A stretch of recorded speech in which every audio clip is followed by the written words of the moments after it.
Sud Radio Berkov dans tous ses états.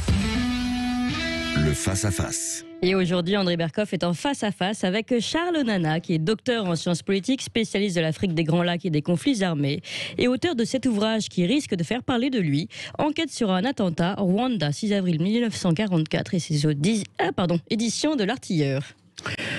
Alors, je voudrais lire la prière d'inséré, parce que pour une fois, cette prière d'inséré, ça n'arrive pas souvent. Elle est très, très parlante. Ce sont les faits. Le 6 avril 1994, c'est-à-dire pas pratiquement, 27 ans, l'avion Falcon 50 transportant deux chefs d'État africains, celui de Rwanda et celui de Burundi, c'est bien cela, leurs collaborateurs et 3 Français membres de l'équipage, est abattu par un missile SAM-16 au-dessus de l'aéroport de Kigali, qui est la capitale du Rwanda. Cet acte est reconnu par l'ONU comme l'événement déclencheur du génocide au Rwanda. Je rappelle que ce génocide, 94-95, a fait plus d'1 million de morts, un des derniers génocides du XXe siècle. Enfin, ça a été quelque chose de terrible, et il y a eu évidemment des livres, des films qui ont été consacrés à cette tragédie terrible. On a tué à coups de machette, enfin c'était atroce. Et on ajoute, depuis plus de 20 ans, ces auteurs ne sont ni arrêtés ni jugés. Toutes les enquêtes menées par l'ONU, la justice belge, espagnole et française sont sabotées et en proie à de fortes pressions politiques. Charles Nana, vous parlez de toutes ces enquêtes dans votre livre. Vous racontez l'enquête Bruguière, l'enquête Trévidique, l'enquête d'un certain nombre, effectivement, de responsables de l'ONU et d'ailleurs, belges ou espagnols, etc. Et en fait, aujourd'hui, à l'heure où on parle avec vous, Charles Nana, on ne sait toujours pas exactement qui sont les auteurs. On le sait. Je pense qu'on le sait, mais on ne veut pas qu'on le sache. C'est autre chose. Parce que lorsque le juge Bruguière a mené cette enquête, parce qu'il faut dire que c'est parce que les veuves françaises avaient saisi la justice que le juge Bruguière avait ouvert une enquête sur cette affaire-là. Sinon, les Nations Unies, qui étaient à l'époque chargées de la sécurité de l'aéroport de Kigali, n'ont jamais ouvert d'enquête. D'elles-mêmes, elles n'ont jamais ouvert d'enquête. Non, elles n'ont jamais voulu ouvrir d'enquête. Ouais. Bon, on a ouvert des enquêtes, par exemple, sur le génocide, sur les massacres, etc. Mais l'affaire de l'attentat est restée comme un tabou dans ce dossier. Et c'est parce que les veuves françaises ont saisi la justice de leur pays que finalement le dossier a été confié au juge Bruguière. Vous voulez dire que le tribunal pénal, vous savez, sur le Rwanda, il y a eu un tribunal pénal international, qui a été créé, ne s'est pas saisi de l'affaire au départ. Je parle de l'attentat à avion. Non, c'est d'ailleurs étrange parce que ceux qu'on a soupçonnés d'avoir à la fois planifié le génocide et donc d'avoir planifié l'attentat, c'est-à-dire les Hutus, étaient déjà arrêtés devant ce tribunal.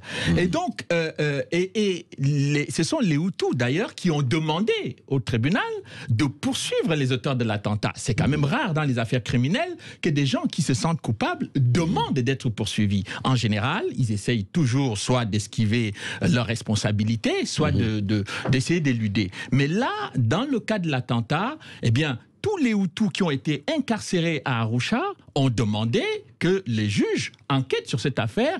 Leurs avocats ont insisté. Eh bien, les procureurs, ce sont les procureurs qui ont dit non, l'enquête ne fait pas partie des compétences du tribunal. Ce qui est quand même une affaire totalement curieuse, puisque le mandat, je rappelle pour les auditeurs, que le mandat du tribunal pénal international a demandé qu'on poursuive tous les crimes qui ont été commis au Rwanda entre le 1er janvier et le 31 décembre 1994. C'est ça, toute l'année, c'est-à-dire l'attentat et le génocide. Absolument. Donc, l'attentat ayant été commis le 6 avril 1994 devait nécessairement faire partie du mandat du tribunal. Mais on ne comprend pas pourquoi le tribunal a tout fait pour essayer de se déresponsabiliser et essayer d'éviter ce dossier. Alors vous dites, on sait, mais on ne sait pas, c'est-à-dire qu'on a tout fait, mais alors depuis ce temps-là et jusqu'à aujourd'hui, vous dites pour étouffer la vérité, en tout cas pour ne pas qu'on le sache de façon précise, claire et internationale, quoi. Alors, je vais vous dire une chose qu'avait dit le procureur Carla Del Ponte. Elle avait dit,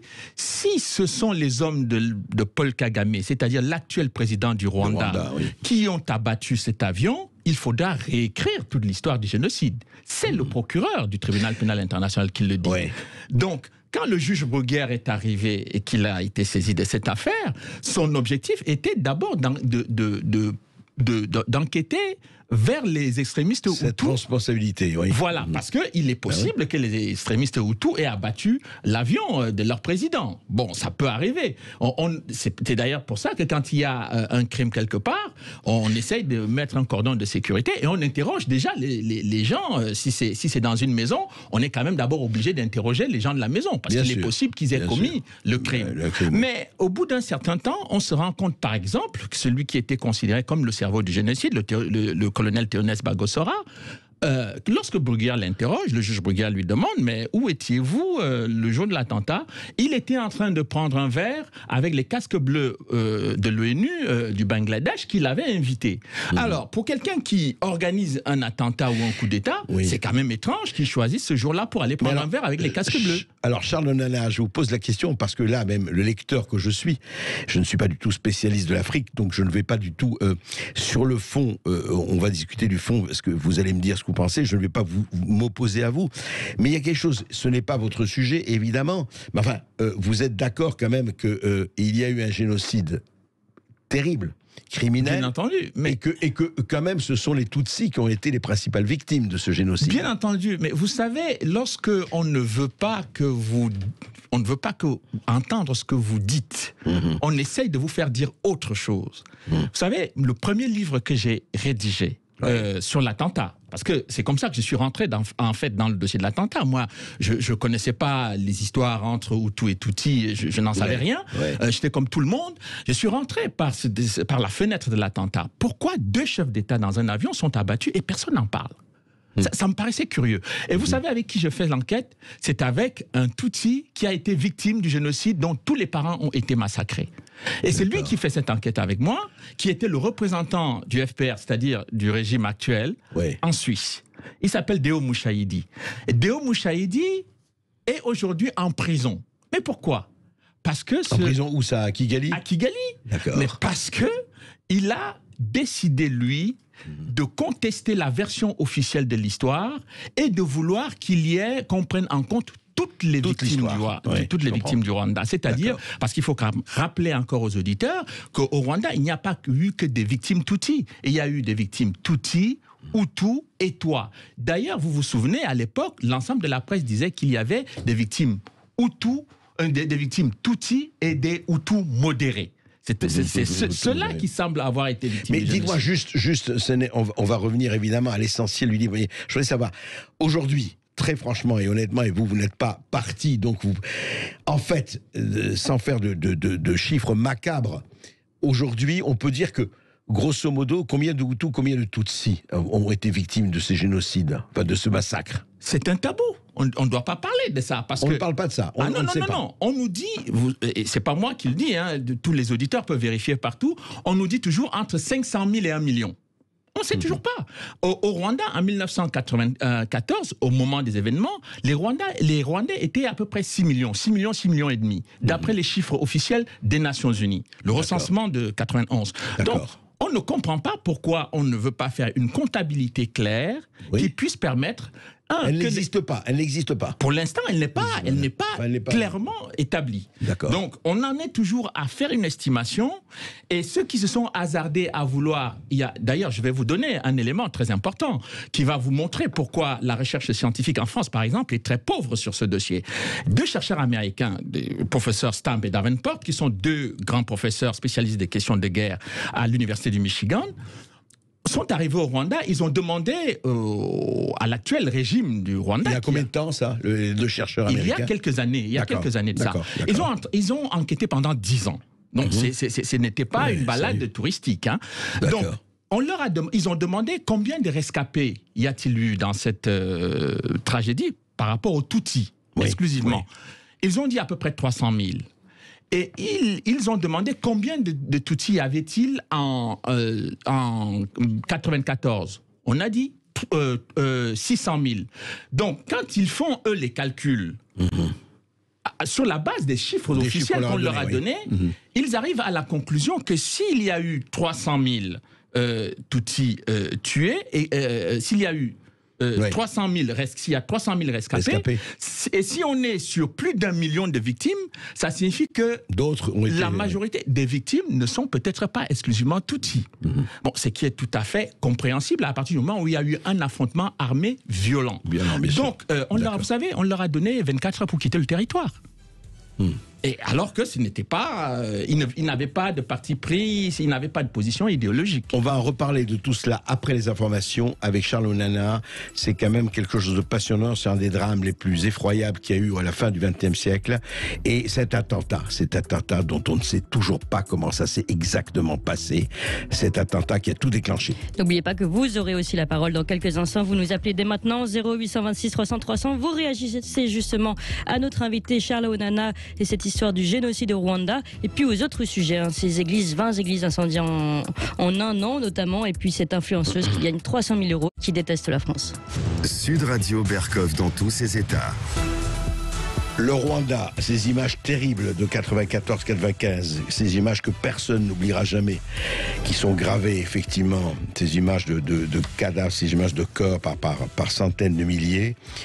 Et puis un livre, Enquête au pluriel sur un attentat, où Charles Onana raconte effectivement toutes les enquêtes qu'il y a eu depuis 94, c'est-à-dire pratiquement plus que 25 ans, un quart de siècle, et qui se sont pour le moment arrêtés au 3 juillet 2020, où la Cour d'appel de Paris a rendu un non-lieu. Alors, ils vont aller à la Cour de cassation, mais ce non-lieu dit quoi en fait, Charles Onana, selon le 3 juillet 2020, donc on est là, il y a quelques mois, non-lieu.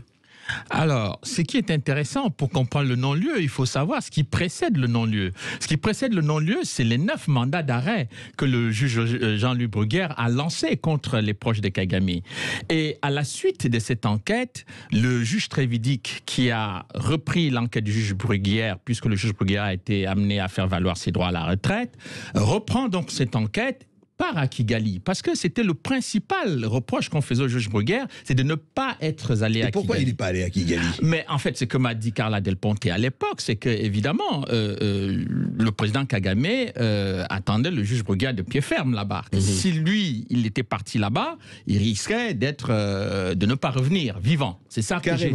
Ah oui, parce que bon, vous savez, un juge français, on va pas l'éliminer comme ça. Enfin, vous savez, il y a un avocat américain qui a été mis en prison là-bas pendant des années. Ça n'a pas dérangé grand monde. Hein. Et puis, des opposants rwandais qui ont travaillé sur le dossier de l'attentat ont été assassinés. Donc Bruguière ne va pas à Kigali et Marc Trévidic y va. Marc Trévidic s'en va. Oui. Le problème, c'est que Marc Trévidic, lorsqu'il va à Kigali, bon, on essaye de ne pas avoir de préjugés par rapport aux résultats de son enquête. On attend effectivement qu'il fasse mieux que le juge Bruguière, c'est-à-dire qu'il nous donne les noms des auteurs de l'attentat, puisque les veuves françaises, les familles françaises attendent le résultat de cette enquête depuis 25 ans. Eh bien, il revient, il finit son enquête, il passe la main au juge Poux, qui a travaillé avec lui d'ailleurs au Rwanda, et puis le juge Herbeau. Et eux, ils aboutissent à un non-lieu. Et pourquoi ils aboutissent à un non-lieu? Parce que le juge Trévidic avait pris en compte un rapport acoustique. Le rapport acoustique qu'il a fait avait vocation à nous donner les lieux d'où seraient partis les tirs de missiles. Les SAM-16. Oui, les missiles SAM-16. Le problème, c'est que l'expert acousticien n'est jamais parti au Rwanda, il a fait ses essais dans le Loiret. Bon, alors... il n'est pas allé à l'aéroport non, il n'est pas allé au Rwanda, il a fait ses essais dans le Loiret. Le problème, c'est que le Loiret, vous savez, c'est une surface plane, c'est une géographie très, très plate, alors que la ville de Kigali est une ville de collines. Donc, la propagation du son dans les collines n'a rien à voir avec la propagation sur un terrain plat. Premier problème. Deuxième problème, comment pouvez-vous être dans le Loiret, faire des essais dans le Loiret et nous dire avec précision à partir d'où sont partis les tirs de missiles au Rwanda, près de 6000 km de Paris. Alors, évidemment, beaucoup d'experts ont considéré que cette expertise était farfelue. On a demandé au juge Trévidic de contre-expertise qu'il a radicalement refusé, et donc cet élément est resté pour lui l'élément central. Et donc quand ils reviennent donc avec cette histoire de non-lieu, le non-lieu, qu'est-ce que ça veut dire pour les auditeurs, pour les gens qui ne comprennent pas le langage juridique? Ça veut simplement dire qu'on ne sait pas. On ne sait pas. C'est ça, on ne sait pas, et dans le doute, on s'abstient. On s'abstient. Voilà. Mais le problème est pourquoi on va douter? Alors, les experts de Marc Trévidic, tout comme le juge Bruguière lui-même, tout le monde est d'accord que, eh bien, cet avion a été abattu par un missile. Mais qui donc peut avoir le missile à Kigali pour abattre l'avion? Ils arrivent à une conclusion. Et la conclusion, c'est laquelle? C'est que, en fait, on soupçonne deux groupes. Ça, c'est le résultat de l'enquête. Soit les Hutus, soit les rebelles Tutsis. Donc, quand les Belges avaient fait leur enquête en 1994, ils sont arrivés à la conclusion que les Hutus ne pouvaient pas avoir des missiles parce qu'il n'y avait pas de raison pour eux d'avoir des missiles. Ils combattaient contre des soldats ou une rébellion qui n'avait pas d'avion ou d'hélicoptère. Donc ils n'avaient pas besoin de missiles. Enfin, en revanche, le FPR, lui, combattait une armée... Le FPR de Paul Kagame. De Paul Kagame combattait les forces gouvernementales qui avaient des hélicoptères et des avions qui étaient donnés par la France. Donc il y avait toutes les raisons que de leur côté il y ait des missiles. Et d'ailleurs, le juge Bruguière également avait fait une enquête, lancé une commission rogatoire en Russie, qui a permis d'établir que les missiles qui ont abattu l'avion avaient été achetés en Russie dans le cadre d'un contrat interétatique avec l'Ouganda, d'où venait l'OFPR. Donc, ce qu'on aurait pu attendre du juge Trévidic, c'était qu'il aille donc en Ouganda, vérifier que les missiles... donc, reprendre un peu l'enquête du juge Bruguière là où elle s'était arrêtée, c'est-à-dire que est-ce que les missiles qui vous ont été vendus, vous, en Ouganda, par les Russes, sont les missiles que le FPR a utilisés dans l'attentat? Et si c'est le cas, qui leur a donné ces missiles? Est-ce qu'ils les ont volés, par exemple? Intéressant. Vous savez, Charles Nana, pour tout vous dire, on a essayé d'avoir le juge Trévidic qu'il vienne justement débattre avec vous, en tout cas en parler. Bon, il n'était pas disponible, mais évidemment, s'il a envie d'en parler, il a l'antenne et le micro. Mais continuons ceci. Donc, on arrive à ce juillet 2020, non-lieu, et ça va aller en cours de cassation, là, c'est ça? Oui, parce que les avocats sont quand même atterrés, et ce qui est quand même choquant dans cette enquête, et notamment dans ce document de non-lieu, c'est que lorsque le juge Bruguière rend donc ses mandats d'arrêt en 2006, immédiatement après, le gouvernement rwandais monte en quelque sorte une commission d'enquête sur l'attentat. Bon, avant, l'attentat ne semblait pas beaucoup les intéresser, mais c'est quand le juge Bruguière a lancé ses mandats d'arrêt qu'ils ont décidé de faire quelque chose. Et ce qu'ils font, eh bien, c'est pour dire que finalement, c'est pas les autorités rwandaises, ce sont les extrémistes Hutus.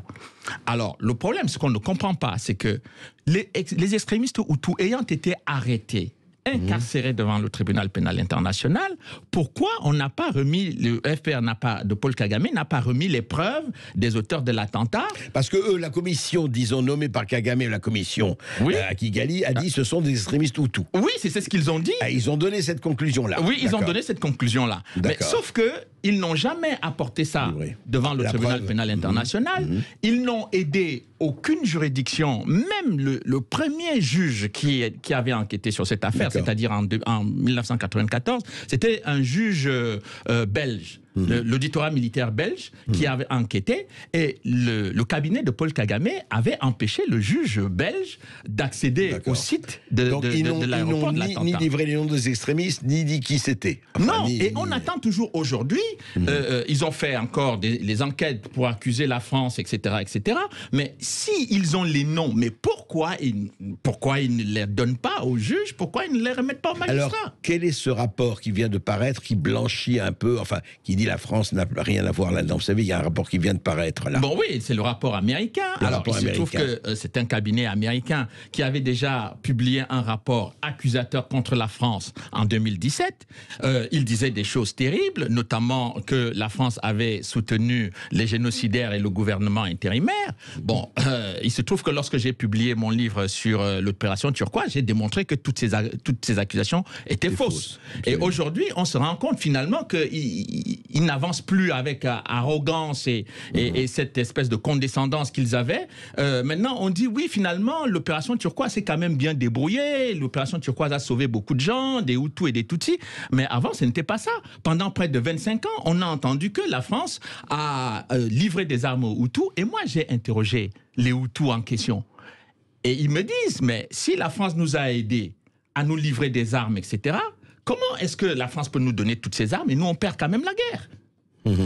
Il y a quand même des questions simples auxquelles il faut répondre. Et puis, il faut rappeler quand même à ce moment-là qu'il y avait la Croix-Rouge internationale sur le terrain, il y avait Médecins sans frontières sur le terrain, il y avait des journalistes sur le terrain, mais à quel endroit les armes, c'est pas des cacahuètes, on va pas vous donner ça dans un sachet et on les garde quelque part. Si on vous livre des armes, on voit le volume et on peut trouver les endroits où ça a été livré. Et personne ne nous dit rien là-dessus.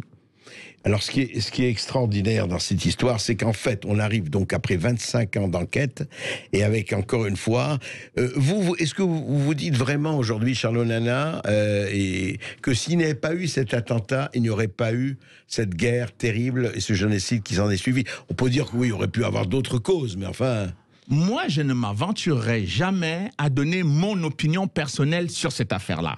Parce que je suis déjà soupçonné tellement de choses que je préfère dire ce que disent les Nations Unies. Les Nations Unies nous disent ceci est l'événement déclencheur. Il y a 2 chefs d'État. Vous vous imaginez quand même en Europe 2 chefs d'État occidentaux qui sont tués et on ne cherche pas à savoir qui les a tués. C'est inimaginable, c'est inconcevable. Et ce qui me choque encore plus, c'est quand même... Il y a des familles françaises dans cette histoire. Il y a le pilote, le copilote, le mécanicien navigant. Ces gens ont laissé des femmes, des enfants et des familles, des amis. Mais est-ce que ça n'intéresse personne en France de chercher à savoir qui a tué ces Français ? Non, simplement, je crois que ça a été, hélas ou pas hélas, ça a été noyé dans l'ampleur du génocide, dans l'horreur des massacres. Mais on dit, voilà. Oui, oui, mais enfin, il faut qu'on traite le génocide. On a déjà arrêté des coupables, on a jugé beaucoup de gens, on continue d'en juger. Mais est-ce qu'il ne serait pas temps quand même qu'on s'intéresse aux Français qui ont été tués dans cet attentat? Et puis j'ajouterais, il n'y a pas que cela.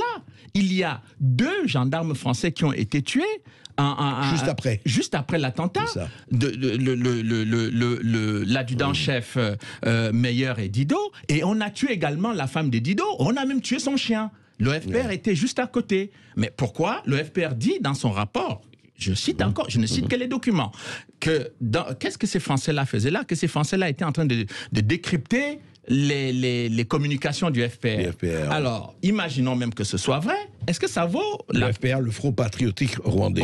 De Paul Kagame. Donc, ça implique que vous puissiez à la fois éliminer les 2 gendarmes français, éliminer leurs femmes et tirer sur leurs chiens. Mais alors, il y a quand même un problème là. Ça fait un peu beaucoup. Et je souhaite quand même que les Français, qui sont habitués ou qui, aujourd'hui, avec cette espèce d'autoflagellation à accuser du matin au soir, mais qui s'intéressent quand même aux victimes françaises, parce que les familles attendent depuis 25 ans la vérité. Et puis, il faut s'intéresser aux familles françaises et à toutes les victimes, effectivement. Et à toutes les victimes, j'ai dit toutes les victimes. 2 chefs d'État, ce n'est quand même pas des chiens.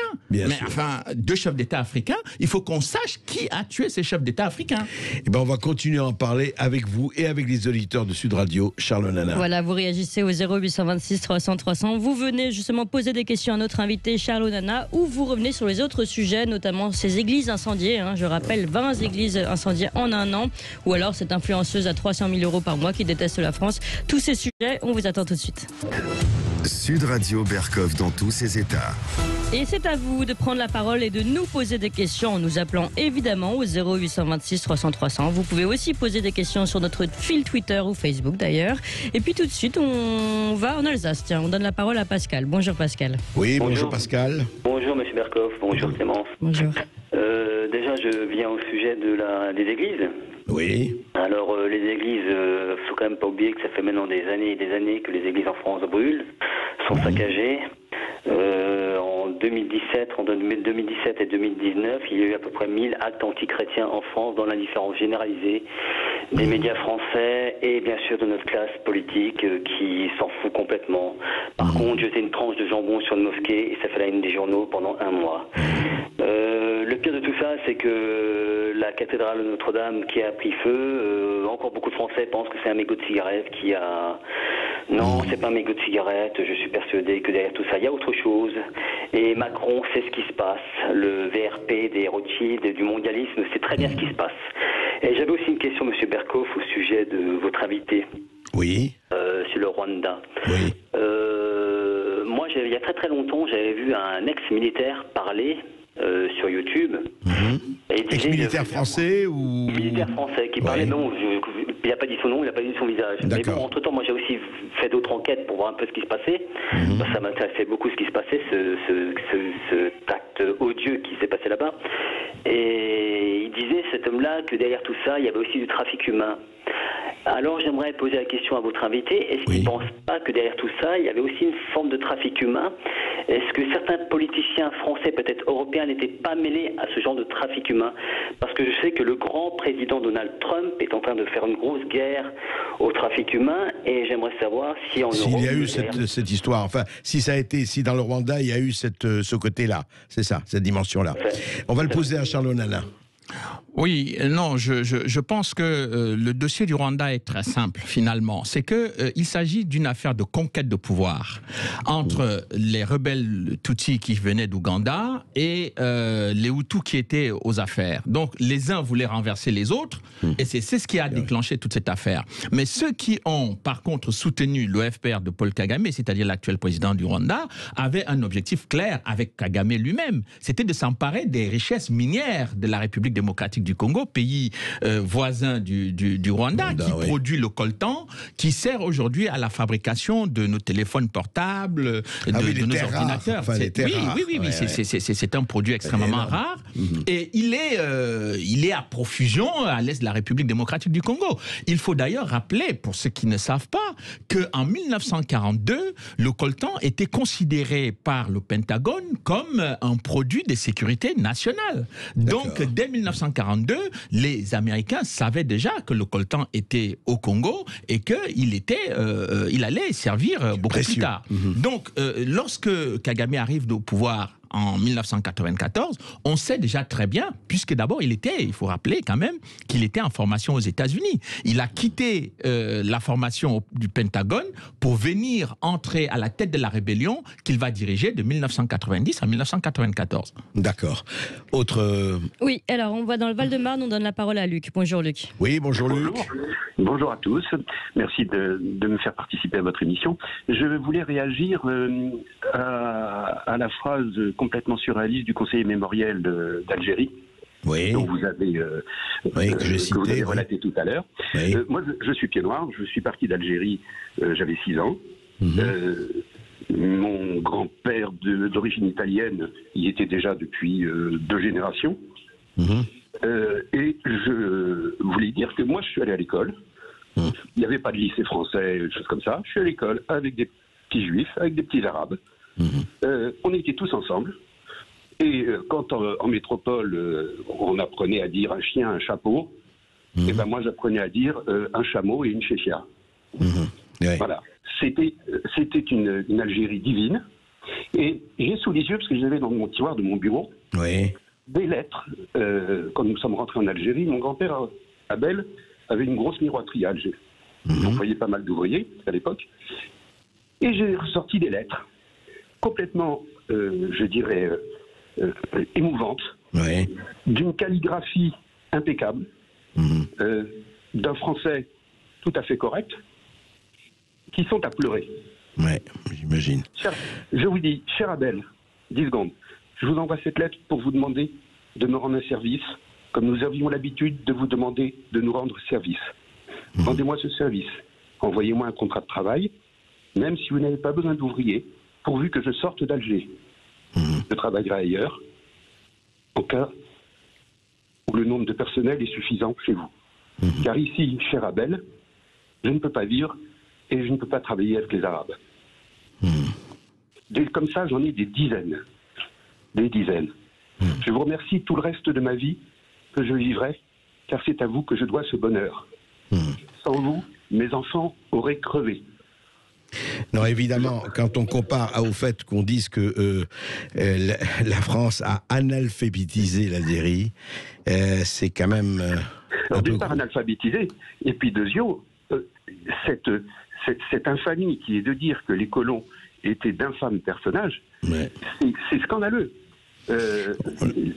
Ma grand-mère était sergent de l'armée du salut.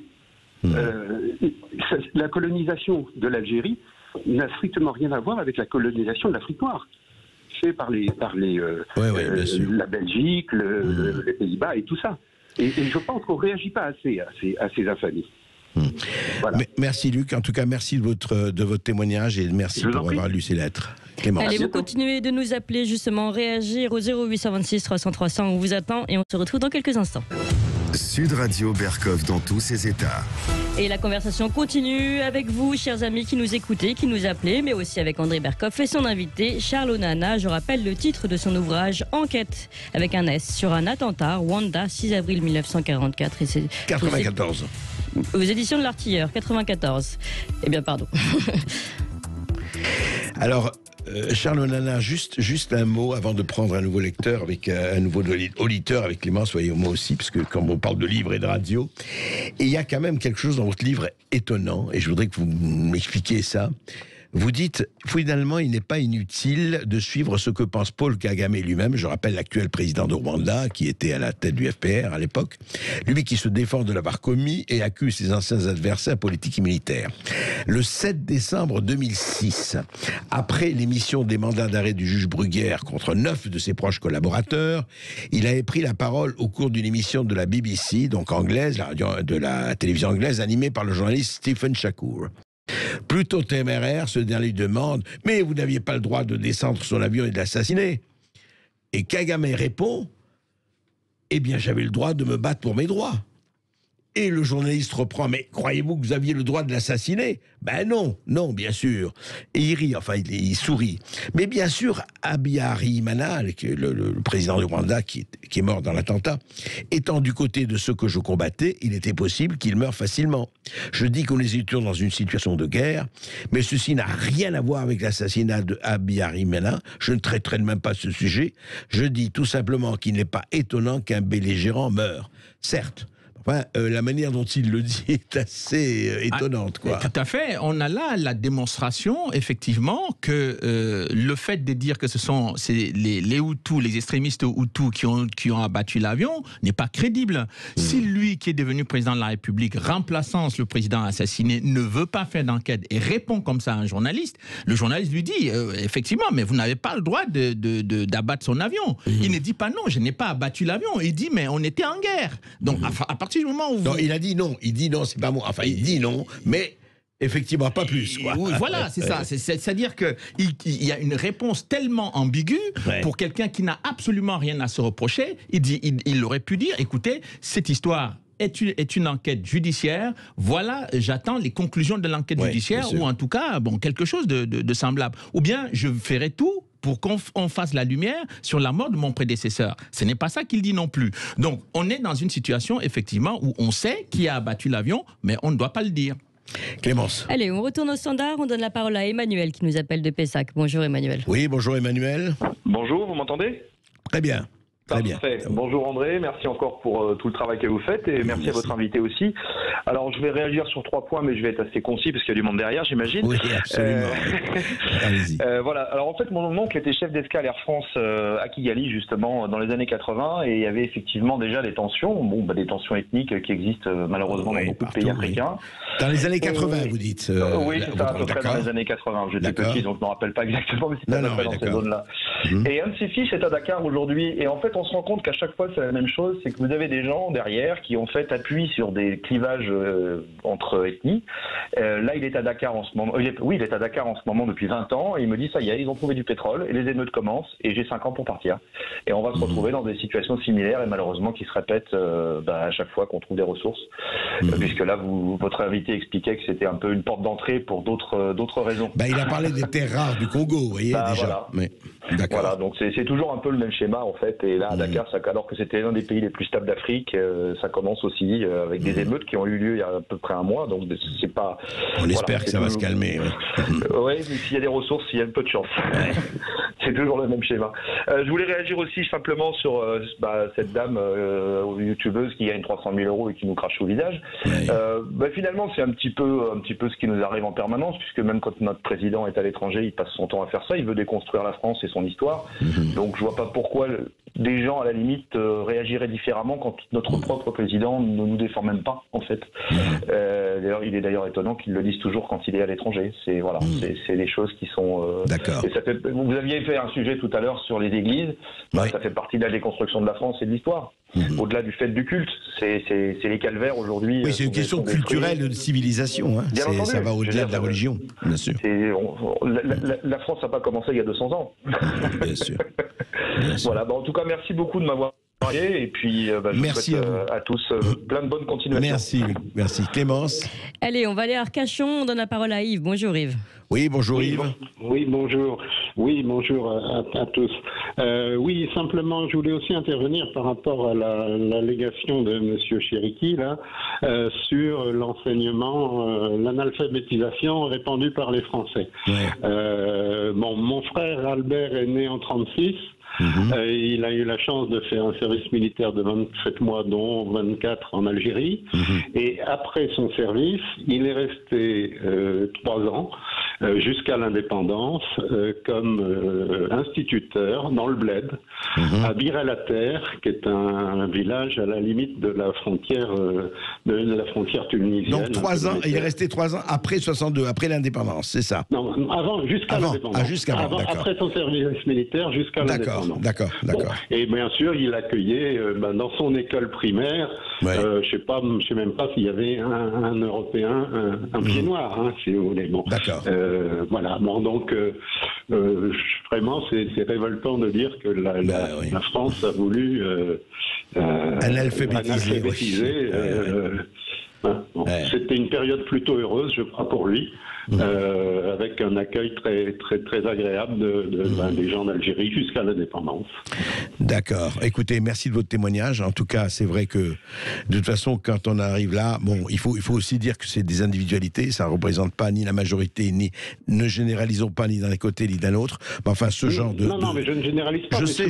Est quand même conseiller mémorial. Hein. C'est lui la parole historique d'Algérie. Non, j'allais dire que quand même, quand on voit ce qui se passe, les efforts que fait Macron et son conseiller à lui, Benjamin Stora, et qu'on leur réponde de cette façon, ça pose quand même question, quoi. C'est le moins qu'on puisse dire. Camouflet supplémentaire, je suis d'accord avec vous. Clémence. Alors, on va donner la parole à Julien qui nous appelle du Val-de-Marne. Bonjour Julien. Oui, bonjour Julien. Bonjour Clémence, bonjour mon cher André, et bonjour également à votre invité. Écoutez, programme riche aujourd'hui. Moi, je voulais rebondir par rapport à différents sujets, notamment ce qu'a déclaré M. Macron, qu'il fallait déconstruire l'histoire de France. Ça a été dit auparavant. Enfin, je pense que c'est honnêtement catastrophique quand on entend un président de la République déjà s'exprimer, parce que je rappelle qu'il s'est exprimé en France et il s'exprime en anglais. Bon, alors on peut dire ça peut faire sujet à polémique, mais quand même. Moi, je trouve que ça rejoint les sujets que vous évoquiez récemment, à savoir la cancel culture. On a l'impression, je suis désolé de le dire, que M. Macron n'aime pas la France. Quand vous regardez dans son discours, il a prononcé le mot Union Européenne ou Europe 80% du temps. Et seulement 10% du temps, il a prononcé le mot France. Alors moi, je veux bien, effectivement, qu'on parle d'Europe. Enfin, il y a un moment donné, les eurolâtres BA, ça va, quoi. Hein. Je pense que les Français, en disant ça, effectivement, en s'adressant aux Américains, eh bien, je pense que les Français, ils ont envie d'appuyer sur le bouton Macron-Exit. Voyez-vous, je pense qu'ils en ont ras-le-bol d'entendre un président de la République qui, on le sent, in fine, je suis pas le seul à le dire, il y a beaucoup de gens, même d'éditorialistes qui le disent, on a l'impression qu'il n'aime pas son pays et que finalement, c'est un VRP des États-Unis et du système anglo-saxon. Je voulais également revenir rapidement sur le Sheila et le vaccin. Non mais écoutez, franchement, si on en arrive à faire appel à Sheila, qui est tout à fait respectable, c'est pas le problème, pour que les gens se vaccinent avec un vaccin AstraZeneca qui, au passage, à mon avis, finira par être retiré du marché. Mais enfin, c'est une autre affaire. Mais si on en est là, Monsieur Berkoff, non mais honnêtement, il n'y a plus qu'à tirer l'échelle. Ça veut vraiment dire qu'ils en sont arrivés à faire du marketing de bas étage. Enfin, franchement, est-ce que c'est digne d'un Premier ministre et d'une équipe gouvernementale d'aller faire appel à une célébrité pour inciter les Français à se faire vacciner et qui sont dans le doute? Non, franchement, on se pose des questions. On peut se poser la question de savoir si si ça va comme ça, d'ici un an, ce ne sera pas l'équipe de Koh-Lanta qui sera amenée à former un nouveau gouvernement.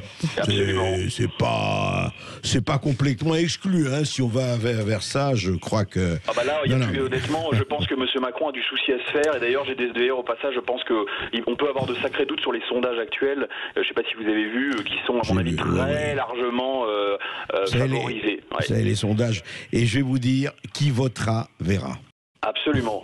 Et André, je voulais juste revenir très rapidement sur comment dirais-je, le sujet de l'Algérie et de la colonisation. Il y a quand même une chose que moi j'ai appris, je ne le savais pas. Il y a apparemment La République En Marche qui a mis en place une antenne au sein du Sahara occidental. Je ne sais pas si vous étiez au courant. Oui. Et je trouve ça quand même assez hallucinant. Parce une antenne de La République En Marche, une antenne politique, paraît-il. C'est un article du Monde, je crois, du 14 mars.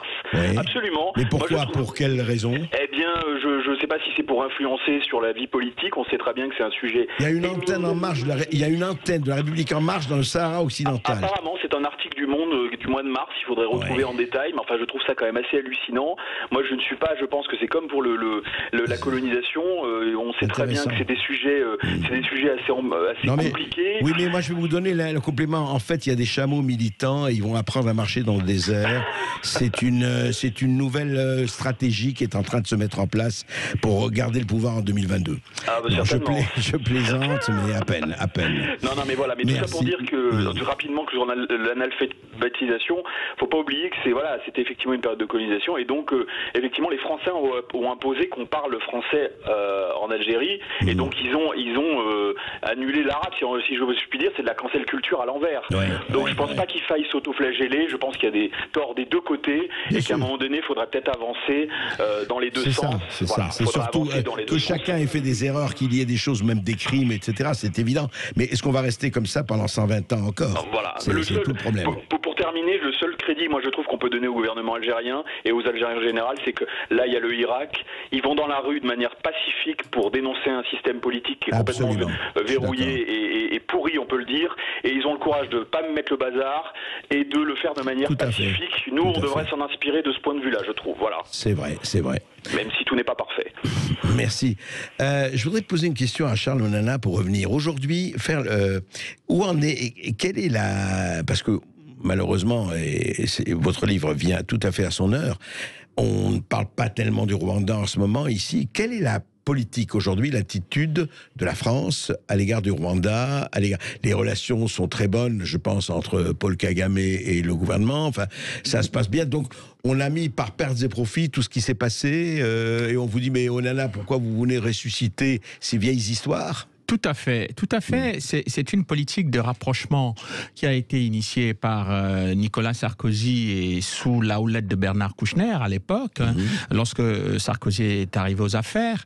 Son ministre des Affaires étrangères, qui connaissait déjà Paul Kagame, a travaillé beaucoup dans la communication du FPR en Europe. C'est ce que disait l'ancien directeur de Paul Kagame lui-même.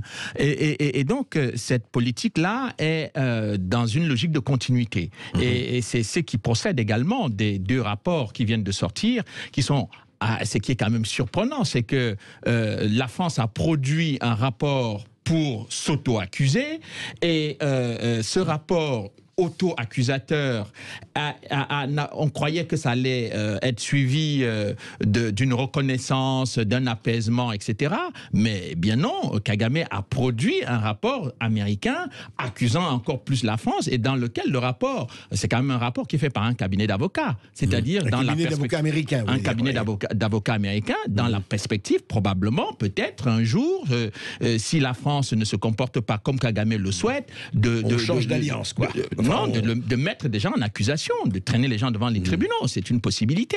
Mais bon, je pense que la chose la plus grave dans ce rapprochement permanent, c'est que le plus grand pays francophone, qui est la République démocratique du Congo à côté, est pillé par le Rwanda, et on a quand même donné la francophonie au Rwanda, qui accuse la France et insulte la France depuis 27 ans aujourd'hui.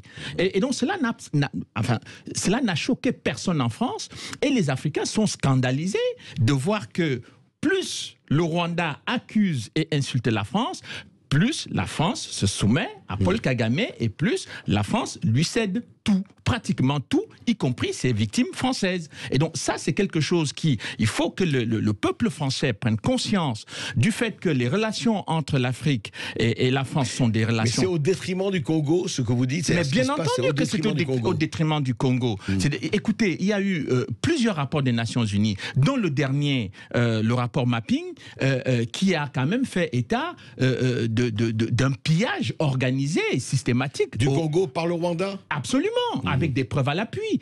Et le docteur Mukwege, qui est le dernier prix Nobel de la paix congolais, qui s'est exprimé sur cette affaire, a été menacé de mort. Et donc, quand on voit tout cela, on se demande, on ne comprend pas pourquoi un pays, comment la France reconstruit son centre de gravité, qui a perdu en quelque sorte tous ses repères en Afrique centrale, par exemple, eh bien, veut se reconstruire à partir d'un pays qui a répudié la langue française, qui est aujourd'hui entré au Commonwealth. Comment pouvez-vous reconstruire votre centre de gravité dans ce pays-là? La langue Rwanda, c'est quoi aujourd'hui? Mais c'est l'anglais, le Kinyarwanda et la langue rwandaise. Le français est accessoire au Rwanda.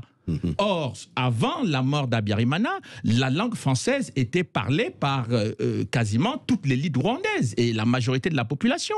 Donc, on est aujourd'hui dans une situation totalement inverse. C'est-à-dire que c'est la langue française qui prime. D'ailleurs, tous les qui prime. Oui, c'est-à-dire que tous les enseignants rwandais qui étaient des enseignants francophones, beaucoup avaient été formés également en France, etc., qui enseignaient, se sont retrouvés du jour au lendemain au chômage suite à l'enquête du juge Bruguière.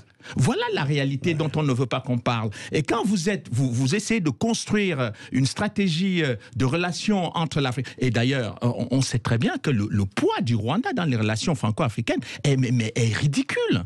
Ridicule dans le cas de la francophonie. C'est pas la Côte d'Ivoire, c'est pas le Sénégal, c'est pas le Congo, c'est pas le Gabon, c'est pas le Cameroun. Mais quand vous allez construire votre centre de gravité dans un pays qui vous a répudié, qui vous crache à la figure du matin au soir, il y a quelque chose de totalement perturbant. Et pour les Africains, ils se demandent si les Français marchent sur la tête.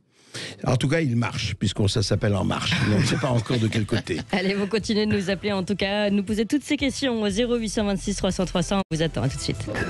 Sud Radio Berkov dans tous ses états.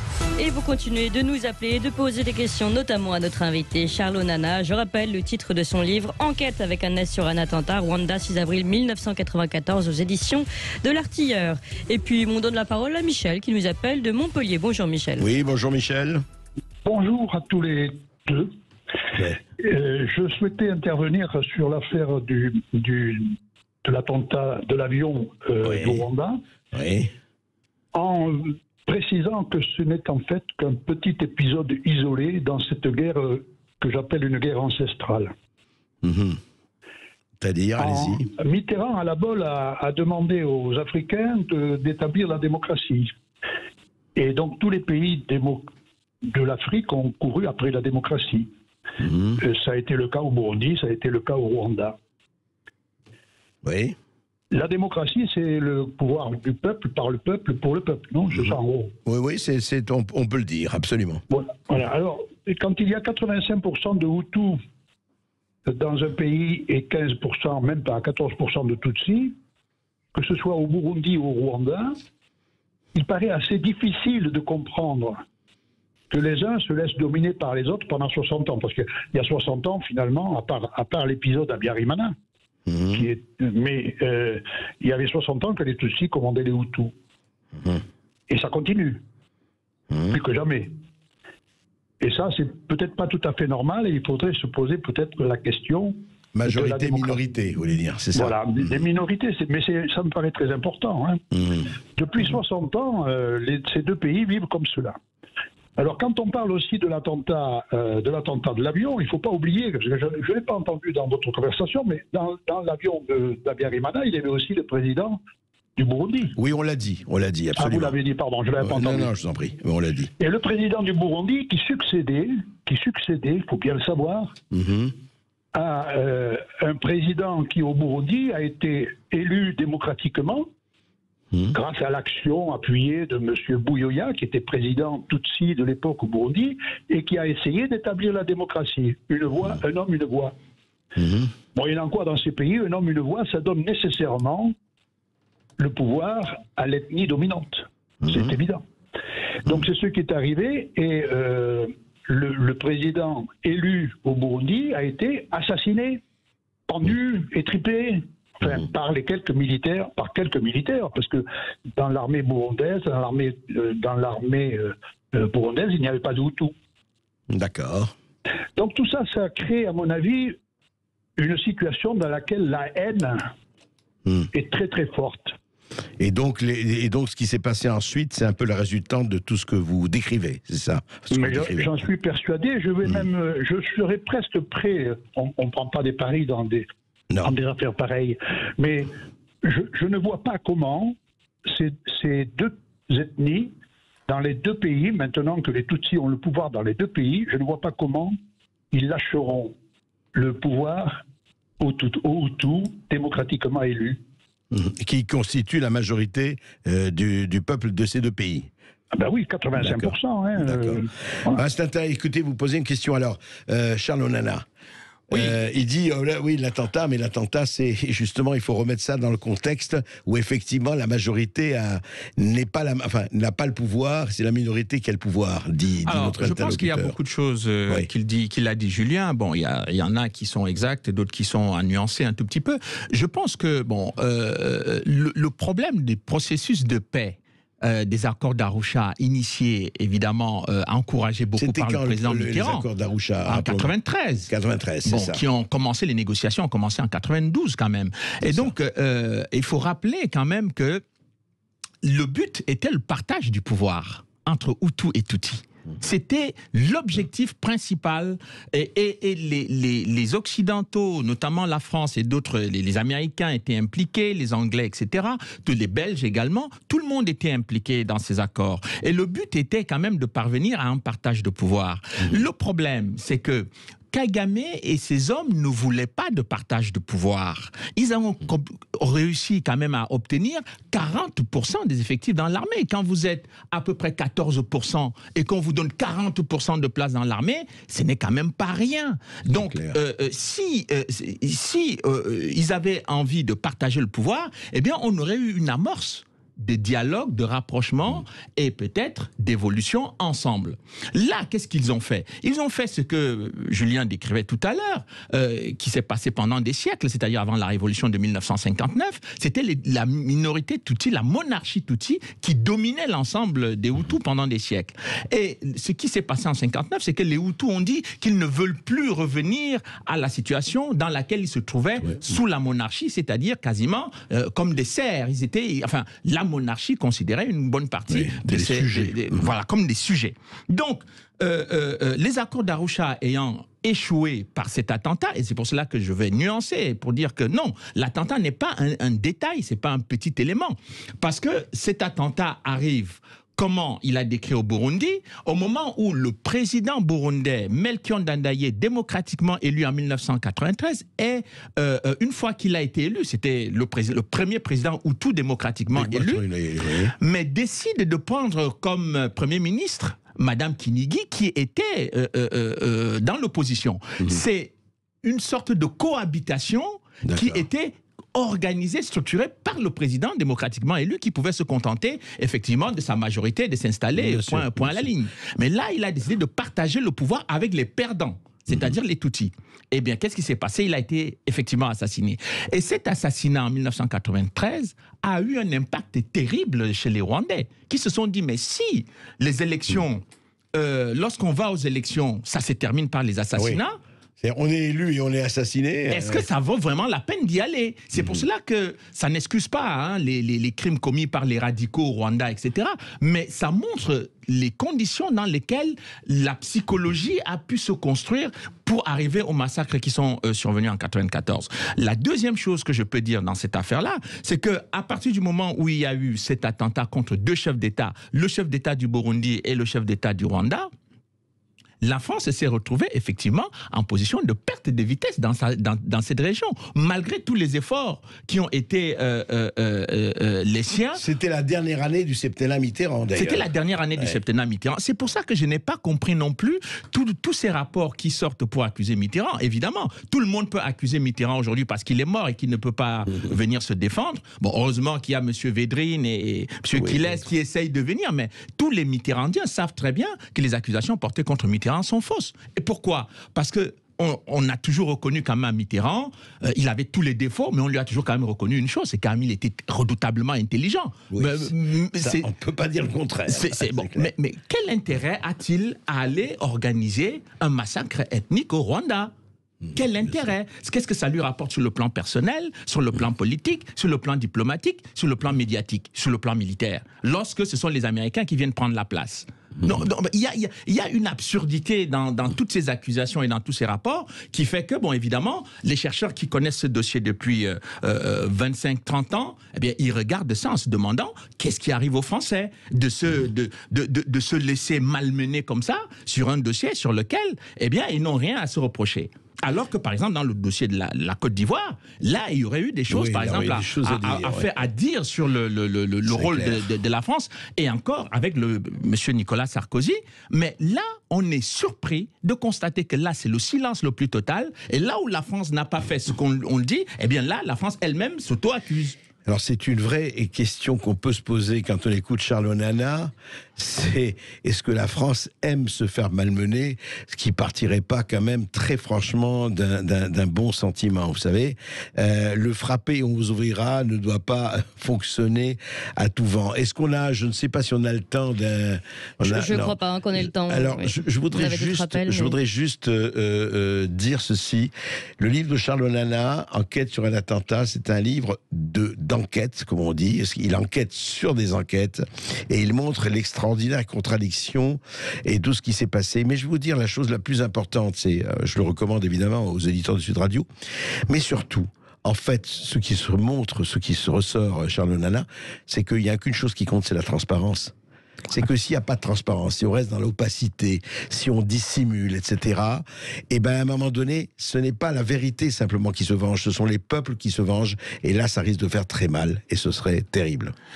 Tout à fait. Et moi, je dis ici, une fois, je suis prêt à prendre le pari, que si la France ne sort pas de la logique dans laquelle elle est engagée, une sorte de logique suicidaire en Afrique, à ne pas prendre en considération les évolutions, partout les choses évoluent. Et il y a des gens raisonnables qui essayent de dire faites attention, et s'ils ne regardent pas dans cette direction et qu'ils continuent d'aller s'auto-flageller au Rwanda comme ils le font et ne pas s'intéresser à ce qui se passe en République démocratique du Congo, il ne faudra pas être surpris que demain, tous les francophones se détournent de la France pour regarder ailleurs, même y compris chez des Chinois ou des gens avec lesquels ils n'ont aucune communauté linguistique. Et où ça va être beaucoup plus terrible, mais ça peut commencer, vous avez tout à fait raison. Alors donc, il faut aujourd'hui prendre le train en marche, il faut ouvrir les yeux, il faut rester un peu plus modeste et essayer de comprendre ce qui est en train de se jouer actuellement. Ce qui se joue est très important. C'est un tournant décisif. Et il faut lire et vous faire votre propre opinion avec cet ouvrage Enquête sur un attentat Rwanda, 6 avril 1994 aux éditions de l'Artilleur. Merci beaucoup Charles Onana. Émission à retrouver évidemment sur YouTube et en podcast sur sudradio.fr. Merci à tous ceux qui nous ont appelés, notamment Dominique de Sète qui a attendu longtemps pour rien, mais on la rappellera la prochaine fois. Et puis évidemment Sud Radio continue avec Brigitte Lahaye. Nous sommes peut-être dans une société victimaire, mais qu'est-ce qu'une victime? Voilà son sujet tout de suite.